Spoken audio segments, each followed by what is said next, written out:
saya kutip misalnya satu pernyataan dari advokasi dan misalnya Pak Nasrul Pasigai di Makassar gitu ya. Itu kan menyatakan ini adalah sesuatu yang bisa menimbulkan presiden buruk bagi publik. Orang akan menjadi berpikir ulang untuk menawarkan diri gitu ya.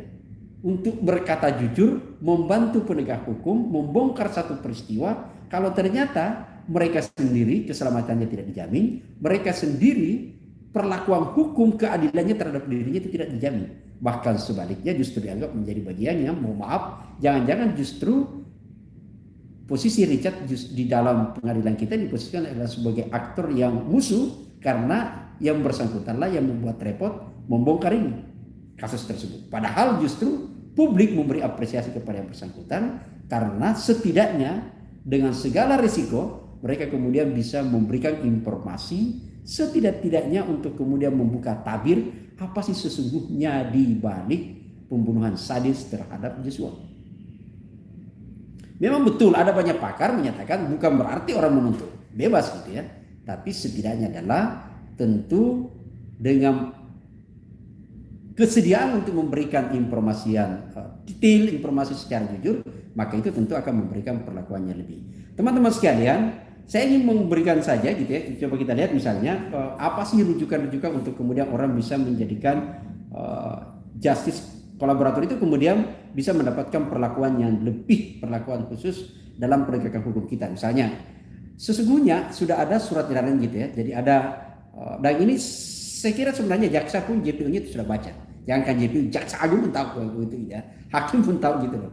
Karena ini adalah SEMA gitu ya, surat edaran Mahkamah Agung nomor 4 tahun 2011 tentang perlakuan bagi pelapor tindak pidana gitu ya, yang kita tahu bahwa baik itu pelaku atau saksi yang sesungguhnya adalah harusnya memberikan perlakuan khusus gitu ya. Yang ini ada rujukannya jelas gitu. Jadi kalau saya yakin betul bahwa itu sebenarnya terjadi dipahami oleh teman-teman gitu ya. Yang kedua juga sebenarnya selain dari SEMA itu misalnya kita lihat misalnya ada di UNCIC gitu ya. Jadi di UNCIC sebenarnya itu ada di pasal 37 ayat 2 gitu ya. Itu kemudian juga diberikan di sana bahwa mempertimbangkan, memberikan kemungkinan dalam kasus-kasus tertentu mengurangi gitu ya, mengurangi hukuman dari seorang pelaku, bukan memberatkan gitu ya, mengurangi. Jadi ini yang saya kira harus kita lihat, mengurangi hukuman dari seorang pelaku yang memberikan kerjasama yang substansial dalam penyelidikan dan penuntutan. Dan itu dilakukan oleh Richard. Bahkan Richard sudah meminta maaf kepada pihak keluarga gitu ya. Itu pasal 37 ayat 2, ayat 3 juga menyatakan bahwa sesuai dengan prinsip-prinsip dasar hukum maka memberikan kekebalan penuntutan bahkan gitu ya bagi pelaku untuk kemudian karena kerjasama substansial. Ada banyak rujukan kita sebenarnya yang harusnya memang menjadi dasar bagi jaksa penuntut untuk mempertimbangkan dalam hal memberikan tuntutan. Sangat kemudian sekali lagi mengusik keadilan 8 tahun kepada PC tapi 12 tahun kepada Richard. Padahal publik menyebut bahwa akar persoalan ini adalah sesungguhnya berada pada PC gitu ya. Ini saya kira teman-teman sekalian sehingga saya kira ini belum putusan gitu ya. Ini adalah tuntutan JPU dan ini adalah pidana, pengadilan pidana umum. Posisi hakim menjadi aktif untuk menggali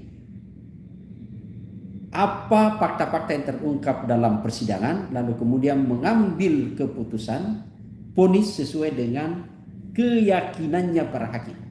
Boleh saja kemudian putusan itu lebih tinggi daripada tuntutan jaksa atau boleh saja lebih rendah sesuai dengan keyakinannya dalam menempatkan rasa keadilan kepada publik, setidak-tidaknya rasa keadilan kepada korban, bukan karena faktor ini. Saya kira itu teman-teman sekalian, sekali lagi bahwa ini adalah pertarungan kita. Kalau salah kemudian menempatkan merespon gitu ya, merespon orang yang seseorang baik itu saksi atau pelaku untuk kemudian membantu penegakan hukum kita mengungkap sesuatu yang betul-betul terjadi, lalu kemudian perlakuan hukum itu tidak menjamin atas keselamatannya, maka itu bisa menjadi presiden buruk. Dan ini taruhannya adalah dalam kasus sampai. Jangan sampai kemudian menimbulkan selain cerita yang tak berujung, kemudian menimbulkan kembali adalah penegakan hukum kita semakin membuat publik menjadi tidak percaya. Makasih.